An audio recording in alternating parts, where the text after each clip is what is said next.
The important thing isn't can you read music, it's can you hear it.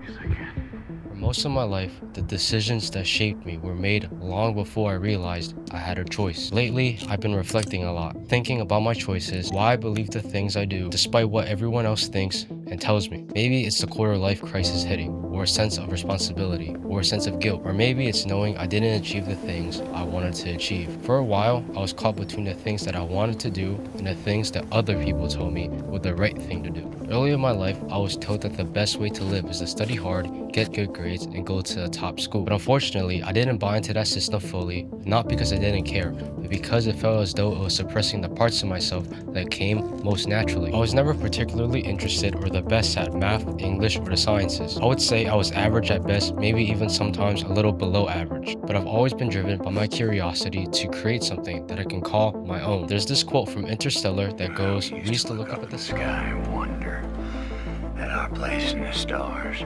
Now we just look down and worry about our place in the dirt.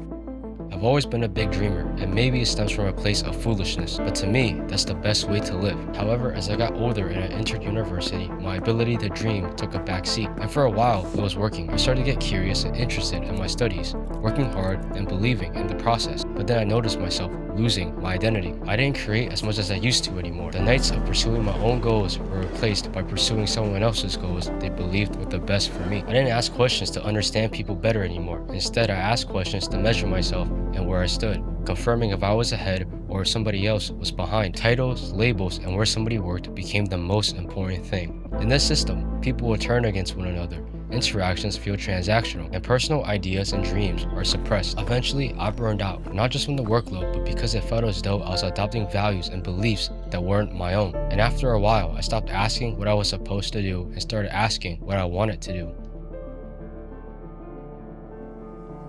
Most of us are just products of our environment. We adapt to suit the conditions placed around us, often without us realizing it. In environments where risk is discouraged and vulnerability is uncomfortable and ambition is narrowly defined, it makes sense that people turn to the established systems for comfort, for a sense of stability. There's nothing inherently wrong with wanting a more traditional path. We all need to put food on the table. But what happens when that path fails or when you obtain it and still feel empty? We're all going to be forced into decisions we don't want to make.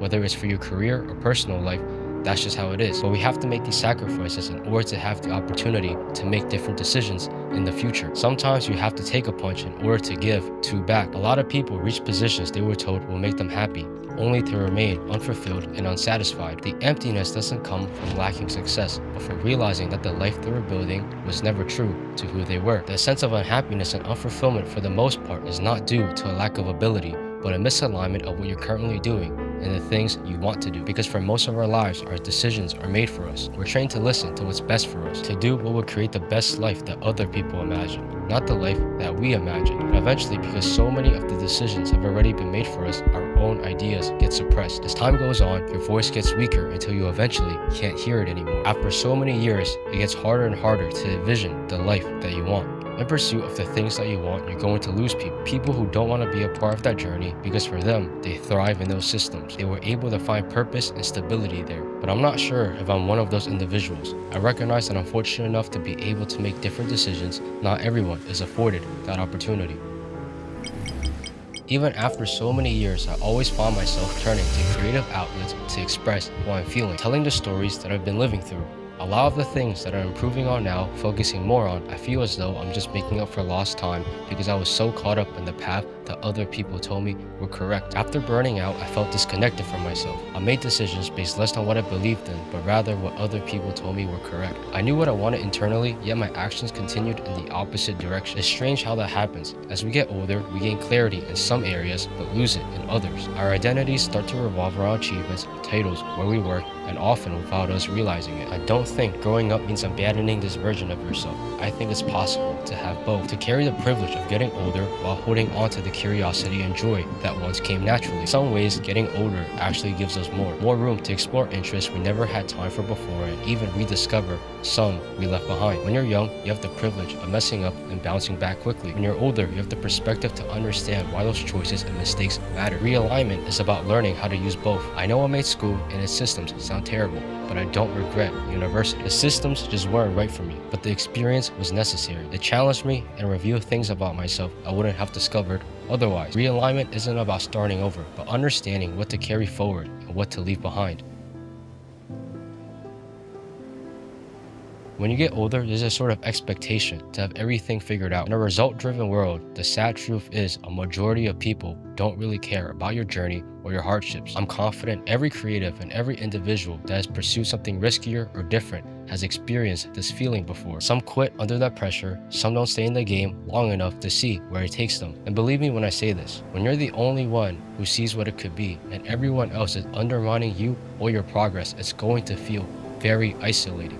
Like all the time and hard work was for nothing. But just like how a tree isn't grown overnight, neither will the life that you want. It might not happen today or tomorrow or next month, but if you give up or don't even start, you'll live a life always wondering, what if? That's not something I'm willing to experience. As much as you should value the people around you and their insight, ultimately it's your life. When they're gone, the decisions you made for them will only mean so much. For the longest time, I looked outward for validation without realizing it. The choices I made weren't my own.